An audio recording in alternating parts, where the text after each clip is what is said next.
ओहो हाम्रो सुदन दाईको हिँडाइको रफ्तार हेर्नु त कस्तो छ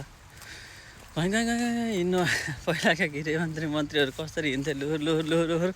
अहिले हाम्रो सुदन दाई यस्तो हिँड्नु भयो त्यहाँ पत्रकार साथीभाइहरूलाई नि कता कता हो कता कता जाने आफू हुन्छ कहाँ जानुहुन्छ भन्ने चाहिँ थाहा हुन्न उहाँलाई साइ साइ साइ साइ साइ साइ साइ साइ हिँडिदिनु भयो होइन त यत्तिकै हिँडाइ भएको नेताहरू हुनुपर्छ कि हिँडाइ र कामको रफ्तार यत्तिकै भएको भइदियो भने चाहिँ बल्ल केही हुन्छ जस्तो लाग्छ मलाई हो कि होइन भनिदिनु त सबैजनाले जस ठिक छ है मजाले हिँड्नु भएको छ सबैतिर डुलेर ल अब घुम्दै हुनुहुन्छ अब नयाँ वर्षकोमा ट्याक्क के गर्नुहुन्छ अब नयाँ सालमा देखिन्छ अब सबैलाई थाहा हुनेछ होइन त ल भनिदिनु त हो कि होइन अब के होला जस्तो लाग्छ तपाईँहरूलाई के हुनेवाला छ जस्तो लाग्छ अब केही न केही त हुनै पर्ने होला होइन ल कमेन्ट गर्नु है त के हुन्छ अब